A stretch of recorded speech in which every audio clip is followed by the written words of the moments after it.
Dan syukur nih, ya obatnya hati kan. Obatnya penyakit di hati. Lagi hari-hari itu penuh dengan keluhan. Ya, hari-hari itu penuh dengan katakanlah omelan, hari-hari itu penuh dengan hal-hal yang tidak menyenangkan. Pergi keluar sana, lihat ada orang pinggir jalan di situ yang hari itu dia nggak tahu makan apa sambil bawa cangkul. Lihat orang itu. Caranya kita mendidik hati. Kalau kita nggak kerjakan itu nanti akan terus dia bertambah terus tuh. Nafsunya tambah terus, akhirnya apa? Suatu hari kelak Allah akan tenggelamkan dia dalam nafsu tadi. Nauzubillah min dzalik kan. Maka jaga baik-baik itu. Hati itu dijaga baik-baik, apalagi perempuan. Ya, Anda sekalian, ibu-ibu khususnya, makhluk yang kata Nabi SAW kurang akal dan kurang agama. Kata Nabi begitu. Kenapa bisa seperti itu? Karena perempuan itu sikapnya, tingkah lakunya semua pakai perasaan. Betul? Ya betul, kata Nabi begitu. Kalaulah talak itu diberikan haknya kepada perempuan, maka kata seorang ulama bisa 20 kali diminta talak sama suaminya. Dikit-dikit talak. Kenapa tadi? Ya tadi karena kurang akal dan kurang agama. Dalam Islam, seorang wanita yang bersaksi gak cukup satu, harus dua. Ya, ini bukan aib sebenarnya. Ya, dan ini bukan aib, tapi sebuah kenyataan yang Anda sebagai wanita harus perbaiki. Gak usah marah-marah pula. Mau marah sama Nabi, Nabi yang ngomong itu kan. Ya, maka jaga baik-baik dulu sekalian. Ya, apa yang dijaga? Hatinya dijaga. Dari apa? Dari putus asa, dari tidak puas, dari dusta, dari jahat, sangka atau buruk sangka, dari munafik, sombong, ketakutan, macam-macam penyakit-penyakit hati tadi. Karena semua amal-amal kita dimulai, ya semua amal ibadah yang kita kerjakan, kalau kita lihat dari petunjuk Nabi SAW, dimulai dari apa? Dari amal hati dulu. Yaitu apa? Amal itu kan syaratnya dua kalau dikerjakan. Yang pertama apa? Ikhlas. Kan gitu. Ikhlas itu ibadah apa? Ibadah fisik atau hati? Hati. Ikhlas itu ibadah hati. Jadi baru nanti yang keduanya mencontoh Nabi kita SAW. Itu syaratnya begitu. Maka perbanyak ibadah hatinya. Dengan cara apa? Dari sabar, syukur, baik sangka. Bahkan kalau ada sesuatu yang menurut Anda tidak perlu Anda duga-duga, jangan duga-duga. Contoh mungkin ada seorang yang Anda janjian sama dia jam 9 misalkan. Lalu tiba-tiba orang itu datangnya jam 10 misalkan. Bisakah kita duga-duga? Bisa. Orang ini nggak serius nih mau ketemu, gitu kan? Orang ini mungkin ini kelakuannya kok gitu-gitu ya, mungkin nggak menghargai orang macam-macam. Padahal kalau diubah sedikit dengan cara apa? Kasih dia uzur. Oh mungkin macet. Gitu ya? Oh mungkin banyak bocor. Oh mungkin katakanlah mobilnya mogok, kasih dia uzur sampai pada satu titik Anda tidak bisa kasih dia uzur. Anda bilang apa? Dan mungkin dia punya uzur yang saya tidak tahu. Aman hati kita, betul? Aman gitu. Masalahnya sekarang dengan kondisi sosmed kayak sekarang itu ngeri banget loh sekarang. Gampang banget kita menjudge orang. Ya, dan itu penyakit sebenarnya. Maka kalau bicara diet, ya diet fisik dan diet hati kalau bahasa saya gitu kan, itu bukan hanya apa yang kita makan, bukan hanya apa yang kita minum, tapi apa yang kita lihat, apa yang kita dengar, apa yang kita rasakan, dengan siapa kita berinteraksi, itu mempengaruhi diet kita. Maka Islam mengajarkan apa? Mengajarkan berteman dengan orang yang apa? Yang baik, gitu kan?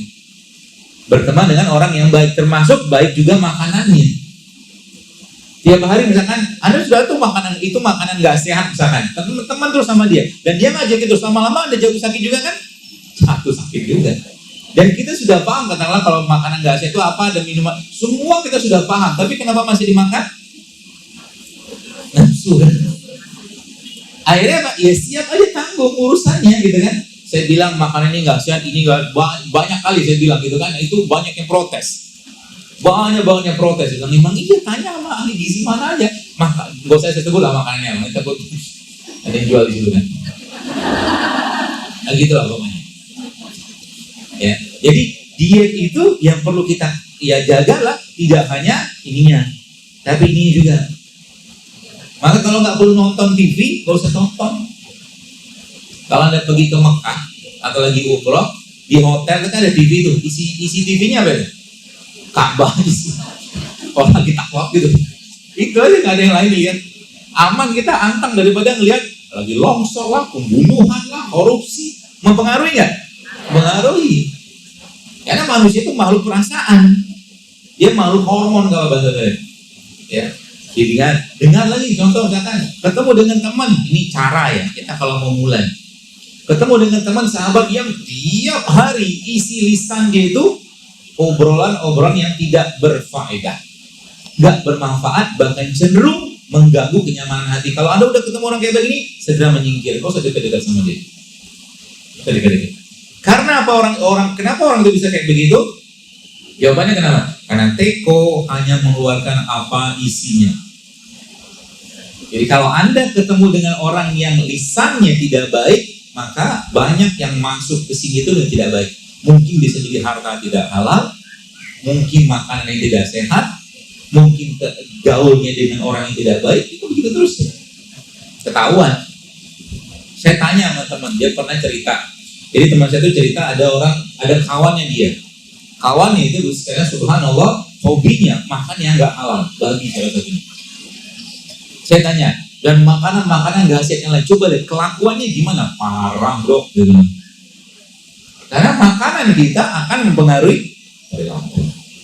Jadi kalau ada orang ya kelakuannya tidak baik, kemungkinan bisa jadi dari makanan. Tapi kalau ditarik ke depan ke belakangnya lagi, maka bisa jadi ada harta tidak halal yang masuk ke badannya. Jadi kalau misalkan nih di rumah ya misalkan ya, ini cerita, kalau butuh dia baik, dia nggak boleh dia tidak bisa menerima yang tidak baik, dia nggak bisa. Kalau dia menerima yang tidak baik, maka otomatis apa? Otomatis pasti dia terganggu, gitu. Pasti terganggu.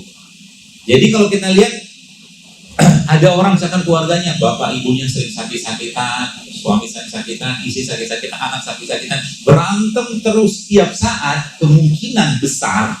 Tapi makanannya sehat loh. Kemungkinan besar ada potensi harta yang tidak halal yang mereka konsumsi. Ada. Ya. Kalau itu sudah kalau nggak usah bicara penyakit deh, siap-siap aja kena penyakit. Saya cerita sedikit supaya Anda paham. Islam melarang riba. Jelas? Nggak usah dibahas lagi lah. Ibu sudah ikut semua kajian-kajian tentang riba dan ngerinya riba, kan gitu kan? Tapi banyak orang masih juga berinteraksi dengan itu dengan berbagai macam dalilnya dia. Ya terserah lah, kita kan namanya dakwah itu kan menasehati ya, nggak maksa, gitu kan? Saya cerita sedikit supaya ini jadi pelajaran buat kita. Adalah sekitar ya semoga ampuni beliau ya. Ya sekitar 2-3 minggu yang lalu lah gitu kan, sebulan lah kurang lebih totalnya itu. Ada salah satu teman saya. Beliau ini subhanallah perempuan ibu-ibu gitu kan, tiba-tiba didiagnosa dokter sakit, dan sakitnya nggak tanggung-tanggung, namanya anemia aplastik. Itu penyakit yang cukup jarang. Anemia aplastik, nanti browsing aja betul. Itu penyakit yang cukup berat. Kemudian tak lama kemudian diagnosa ini berubah, mungkin dengan lebih canggih apa-apalah seperti itu, akhirnya ketemu bahwa ternyata diagnosanya leukemia. Tak lama kemudian beliau ini subhanallah retinanya perdarahan gitu, matanya kemudian buta. Umur belum ada 40. Tak lama kemudian stroke. Bagian kanannya gitu kan. Tak lama kemudian wafat, mati. Saya tanya sama temannya, beliau itu dulu kerjanya apa? Ternyata dulu dia bekerja di tempat yang tidak halal. Terus salah satunya bank. Dan punya jabatan cukup tinggi. Jadi kita sudah jelas paham ya bahwa Allah mengumumkan perang. Allah ini jelas banget. Allah mengumumkan perang terhadap apa? Riba. Kalau nggak mau ikut, aku kasih. Kasih apa? Kasih cara supaya engkau ketemu dengan aku, kata Allah gitu lah mungkin ya, dalam kondisi yang lebih baik. Sehingga apa? Ada sakit, ada masalah, ada ujian segala macam ya. Tapi itu nggak menyenangkan Bu, kayak begitu tuh. Ya. Jadi kalau kita sudah ngerti ini semua, maka saran saya maka jaga. Jadi mulai dari harta, ya, makanan. Jadi sebelum kita bahas yang sehat-sehatnya, bicara tentang tip memulai hidup sehat itu, perhatikanlah dulu, kata Rasulullah kepada Sa'ad bin Mu'az, kata Rasulullah, perhatikan, wahai Sa'ad, perhatikanlah makananmu. Ya, kalau maksudnya kalau halal, maka Allah akan permudah untuk mengabulkan doamu. Gitu. Ya. Dan itu banyak case-nya, saya temukan kayak begitu. Bukan hanya kayak tadi itu, ada juga yang anaknya sakit, tiba-tiba hilang, suami mati, macam-macam. Jangan main-main sama Allah. Ya. Dan lagi disampaikan, yang Allah lihat di kita itu bukan fisiknya kita, bukan amalnya kita, tapi yang pertama kali Allah lihat justru adalah hatinya kita. Allah lihat. Orang yang terjaga hatinya, kolbunya tidak akan mungkin berusaha. Orang yang terjaga hatinya, pikirannya tidak akan mungkin mau memunculkan penyakit-penyakit dalam hatinya ini, ya, yang dia pelihara di situ, yang udah dipelihara bisa nular sama orang lain, namanya apa? Ain.